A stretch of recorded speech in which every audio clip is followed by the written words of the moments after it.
आज हम लोग दैवज्ञ के लक्षण अर्थात दैवज्ञ नाम किसका होता है, दैवज्ञ नाम से कौन पुकारा जाता है, इस नाम का अधिकारी कौन होता है, किन किन पदार्थों जानकर दैवज्ञ होता है तथा दैवज्ञ का क्या लक्षण है, इसमें क्या क्या दोष होता है एवं यह प्रशंसनीय क्यों होता है अर्थात जन समुदाय में इसकी प्रतिष्ठा किस लिए होती है। इन समस्त बातों का विवेचन हम आगे चलकर करेंगे। अभी सिर्फ हम ये जानेंगे दैवज्ञ का लक्षण क्या है, यानी देवता के लक्षण। ज्योतिष विद्या है जो 3 भागों में विभक्त है। ज्योतिष विद्या किन भागों में विभक्त है? 3। सिद्धांत, जातक, संहिता। सिद्धांत, जातक, संहिता, तीनों स्कंधों को अच्छी तरह से जानना चाहिए। तीनों स्कंधों क्या चाहिए? तीनों स्कंधों को अच्छी तरह से जानना चाहिए। देखने में स्वरूप से सुंदर श्रुति, वेद, स्मृति, धर्मशास्त्र प्रतिपादित कार्यों करने वाले, यानी धर्मशास्त्र के द्वारा जो प्रतिपादित कार्य किए गए उनको जानने वाले, अलंकार से रहित, सच बोलने वाला, स्थिर आत्मा वाला और नियमों के ज्ञाता दैवज्ञ होते। क्या होते हैं? नियमों के ज्ञाता दैवज्ञ होते हैं। शांत चित्त, नम्रता से युक्त, विशुद्ध अंतःकरण वाला देवता, ब्राह्मणों की पूजा करने वाला, दूसरों की निंदा से पृथक यानी निंदा न करने वाला, वेद पढ़ने वाला, इंद्रियों को वश में करने वाला, देव पूजा में लीन यानी देवताओं की पूजा में लीन, स्वशास्त्र में निपुण, अपने शास्त्र में निपुण होना, सिद्धांत संहिता का जानकार होना, जातक शास्त्र में परिपूर्ण होना, एवं शकुन शास्त्र का ज्ञाता, प्रसिद्ध गणक, और यही ज्योतिष या दैवज्ञ कहलाते। क्या कहलाते हैं? दैवज्ञ होते हैं, दैवज्ञ कहलाते हैं। दैवज्ञ शब्द किस रीति से निष्पन्न होता है? दैवं दिष्टं भागदेयं भाग्यं स्त्री नियति विधि। देव से प्राप्त हो भाग्य से प्राप्त होने वाली को या पूर्व अर्जित शुभाशुभ को जानता है। क्या है? पूर्वापूर्व को जानता है। संपत को जानने वाला, ज्योतिष शास्त्र को अच्छी रीति से जानने वाला दैवज्ञ या गणक होता है। क्या होता है? दैवज्ञ या गणक होता है। व्यक्त शरीर वैभव वाला, फल समय का वेता यानी फल समय के अनुसार जानने वाला ज्ञाता, पुण्यवान, आगे पीछे का ख्याल रखने वाला, कुट्टक बीज गणित शास्त्र में निपुण, सिद्धांत ज्योतिष का सुंदर जानने वाला, अभिन्न सवर्णन, गुणन में दू बड़ा उद्योगी, श्री कोट्यादि ग्रंथों के रहस्य को जानने वाला, विद्वत समाज में प्रशंसा करने योग्य होता है। सौर सावन नक्षत्र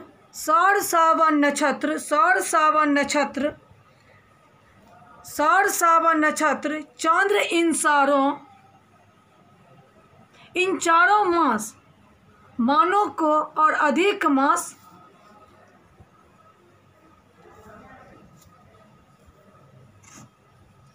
6 मास इनकी उत्पत्ति का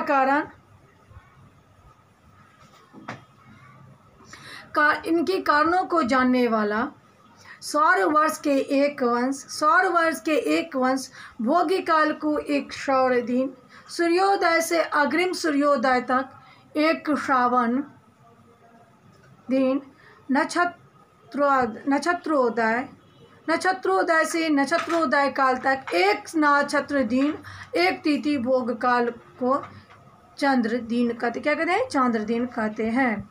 संवत्सर तदंत अंतर्गत युग, वर्ष, मास, दिन, होरा, इनके स्वामियों के प्रवर्तन, निवृत्ति का जानने वाला, अनेक शास्त्रों में गणित आदि मानों में यथार्थ अयथार्थ का विचार करने पे चतुर, सिद्धांतों में सौर आदि मानों के भेद, निवृत्ति भेद, सममंडल प्रवेश, कालिक अंशों के भेद, छाया जल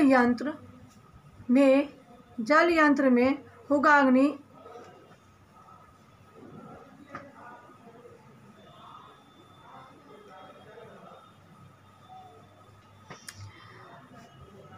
छाया जल यंत्र से हुग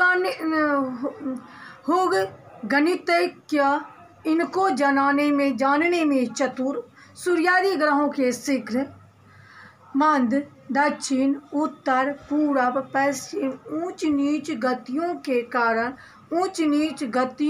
कारणों को जानने में निपुण, सूर्य चंद्र के ग्रहण में व्यर्थ, स्पर्श, मोक्ष, दिग्ज्ञान, स्थिति, विभेद, योजनात्मक, कक्षा प्रमाण, प्रत्येक वेदों का योजनात्मक देशांतर बनाने में कुशाग्र, भूमि, नक्षत्रों के भ्रमण तथा संस्थान,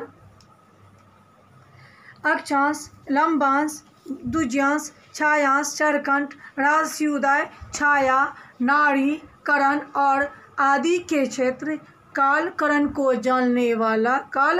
जानने वाला, कसौटी, आग, शान से परीक्षित, सुवर्ण की भांति अतिशय स्वच्छ शास्त्र का वक्ता, अनेक पार्क से संयुक्त प्रश्न भेदों के जानने वाले ने निश्चयात्मक ज्ञान वाला क्या होता है? दैवज्ञ होता है। ये क्या कहलाते हैं? दैवज्ञ जो है देवता, जो इन लक्षणों से युक्त दैवज्ञ या ज्योतिषी वाले जो हैं, जो इन सभी बातों को जानते हैं, वही दैवज्ञ कहलाते हैं। उपर्युक्त में जो बातें कही गई हैं, जो एक देवता में लक्षण होना चाहिए, गुणवान होना चाहिए, धैर्यवान होना चाहिए, ये सब गुण अगर उनमें रहते हैं तो वो क्या कहलाते हैं? दैवज्ञ कहलाते हैं।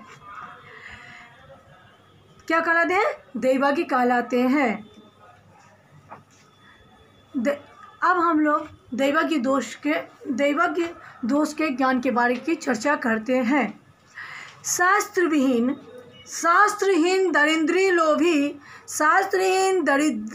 लोभी, दूषित यानी कुचैले मैले रहने वाले, वस्त्रधारी, कठोर, धूर्त, कोढ़ी, बहिरा, अंधा, लंगड़ा, बुरा करने वाला, बुरा बोलने वाला, कुटुंबियों के विरोधी, चुगली करने वाला, अच्छे आचरण से हीन, दैवज्ञ को हीनत्व देखने वाला, गाली देने वाला, गाली गलौज करने वाला, अभिमान करता है, उससे कहीं कुछ भी नहीं पूछना चाहिए।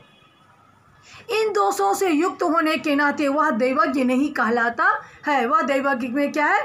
रहता है। दैवज्ञ प्रशंसनीय होता है तथा इससे न रहने वाला क्या क्या कठिनाई होती है। शास्त्र का ज्ञाता स्वर्ग प्राप्ति करके नरकों से क्या होता है? छुटकारा पाता है। जो दैवज्ञ होते हैं, जो देव को थोड़ा भी जानने वाला है, वह देव के विरुद्ध कुछ भी नहीं सुन सकते, देवताओं के बारे में कुछ भी नहीं सुन सकते हैं, एवं साथ साथ जनता का भला करने पर उनकी शुभाशुभ को बताकर करता है। जैसे रात्रि में दीपक के बिना प्रकाश सूर्य रहित होने पर सुशोभित नहीं होता, उसी प्रकार राजा भी बिना ज्योतिषी के भयाटवी में अंधे की भांति घूमता ही रहता है। क्या होता है, घूमता ही रहता है। देवताओं की तरह समस्त कार्यों में दैवज्ञ की पूजा करनी चाहिए। क्या करना चाहिए, दैवज्ञ की पूजा करनी चाहिए। जो दैवज्ञ का तिरस्कार करके कार्य करता है वह मनुष्य नाश को प्राप्त होता है। क्या होता है, वह मनुष्य नाश को प्राप्त। जो दैवज्ञ का तिरस्कार करके कार्य करता है वह मनुष्य नाश को प्राप्त करता है, उस मनुष्य का नाश निश्चित रूप से होता है। दैवज्ञ के द्वारा उपदिष्ट कार्य यहाँ पर उत्सव के रूप में होता है, अर्थात सकुशल कार्य की प्राप्ति अनायास से ही हो जाती है। जो ज्योतिषी का अपमान करके अन्याय से पूछकर कार्य आरंभ करता है वह नष्ट होता है। इसलिए दैवज्ञ की पूजा करके यानी देवताओं की पूजा करके उसके आदेश को जानकर सर्वदा कार्य करना चाहिए। यदि अगर ऐश्वर्य की निरंतर वृद्धि करनी हो तो जिस स्थान पर दैवज्ञ हो, जिस स्थान पर देवताओं का निवास होता है, उस नगर ग्राम आदि में ज्योतिषी न हो, वहाँ पर निवास नहीं करना चाहिए, क्योंकि ज्योतिषी जिस स्थान पर आता है वहाँ पर पाप की सत्ता का अभाव होता है। जो ब्राह्मण ज्योतिष शास्त्र संबंधी संपूर्ण शब्दार्थ को जानता है वह श्राद्ध में सर्वप्रथम भोजन कराने के सम्यक लायक पंक्ति को भविष्य करने वाला समादरणीय होता है। जय की इच्छा करने वाला राजा को हीरा गणित, राजा को होरा संगीता, इन तीनों स्कंदों की अच्छी तरह जानने वाले दैवज्ञों की क्या करनी चाहिए, पूजा करनी चाहिए। क्या करनी चाहिए, पूजा करनी चाहिए। और ज्योतिष शास्त्र का चिंतन करने वाला पुरुष ब्रह्मलोक में प्रतिष्ठा प्राप्त करता है। वेद काल को जानने वाला एक जो दैवज्ञ को काम करता है वह 1000 हाथी 1000 घोड़े के नहीं कर सकते हैं। देश को जानने वाला एक दैवज्ञ जो काम करता है वह 1000 हाथी और 4000 घोड़े कभी नहीं कर सकते हैं।